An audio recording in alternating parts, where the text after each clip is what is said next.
Today we're going to talk about Sky, the one that we're currently working on. It's next in line. It's got a lot of stuff that's going to be done to it. None of this stuff is a guaranteed stay. It could go. We don't know. We're kind of iffy about a lot of this stuff. But anyway, let me go ahead and we'll wheel this big bad boy in here. This is what those bodies that we had gotten for were supposed to go to. Was the idea. Right now we're just rocking some clone high racks. No, actually, I think these are actually Pro Lines. Yeah, these are also Pro Line high racks right now. Makes it a little easy to roll around. It's also rocking the orange Desert Lizard shocks and the full droop situation. It's got a little bit of movement according to what regulations say. It's got to have movement in the front and the rear, which it does. And for Sky, we have right back here the orange motor, which is a 3800 kV. We have a stock 68 tooth steel gear spur, and that is also running off of a very nicely placed 16 tooth pinion. That's also a Ghoul RC motor down there. It is rocking a simple red case, nothing fancy for right now. That is a hex fly right there, red case. I'm figuring that the front end of this ain't going to need a whole lot of power, but it's got plenty of power for the steering. We got a battery up front location. We got a Ghoul RC 120 amp ESC, and of course my wife's radio of choice, the Fly Sky ES receiver. Everything on this thing has been turned into metal at one time or another. The links are all metal. Drive shafts are all steel. We even got, if you can look down in there, got a hot racing drive shaft up front.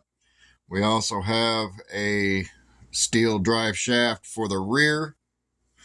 Those actually do go from front to rear, full shank. Let's see. This is going to be, like I said, my wife's puller truck. Therefore, it has the straight axles, metal, of course. We have the servo on axle, metal bumpers, front and rear. And then here in the rear, we have our D-rings where the puller part will be hooked to, keeps the weight down low. And as you can see, the more that pulls, the harder that rear end pulls down, and it just starts picking the truck up right there, which is quite a bit of weight. Via the reason why when we were at Rock the Ozarks, me and Mr. J had a nice little chit chat, and I found out what kind of tires he was running. And we've had some communications since then, more or less my wife's side. But these are the tires that he's been running, and I'm still waiting on my rims. RC four-wheel drive, still waiting on them, still not got here. Got my 4 tires. They're going to be mounted in such a direction. That'll be the front, that'll be the rear. Then, of course, the rear going this way, and then the front going said this way. So, yeah, I'm waiting on my rims still. I still ain't got them in. Now I've got to go ahead and find myself a different body. Wife wants now, she still wants a Jeep body. If I can find one that's clear, I'm going to go ahead. She says, I want purple. I want purple. So I've now got to go ahead and find some purple paint to paint her Jeep body. And then we'll go from there with the decals. I got a whole bunch of stickers and decals here, number plates, the whole 9 yards. I'm just going to go ahead and stick some numbers on it and decals from different places. Rear bumper we ordered for it. That's why these tires are a little close, because by the time you actually mount those ones in there, there's going to be tons of room. So we ain't got to be too worried about that bumper hitting. And then, of course, same way with the fronts. Smaller tires, harder compound. They shouldn't expand too bad, which we will find out when we are here at the house. I am going to hook her up to Rebel and let her try and pull Rebel around and see how well that works. That's a 40-pound rig. If she can pull that 40-pound rig around with this little 10th scale, I think we're going in the right direction. So anyway, that's this one. Not much to talk about on it, other than everything is solid metal, and it is the plate, stamp plate, steel chassis, everything. It is a Red Cat. It's a Red Cat design. We just got everything dropped down nice and low. 90mm shocks, front and rear. Full compressed in with that little bitty spring sitting at the top, so it does have a little bit of suspension travel.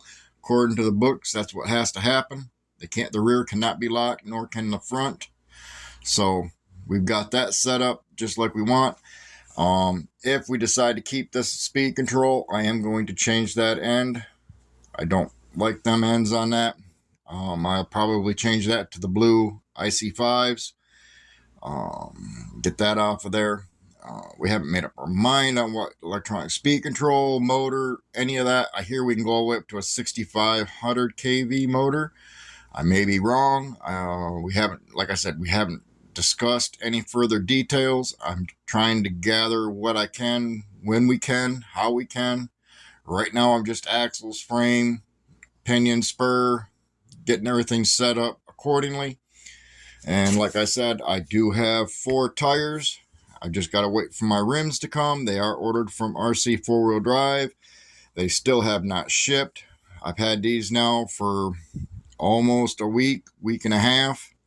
So, and these tires here are, like I said, an RC 4-wheel drive tire.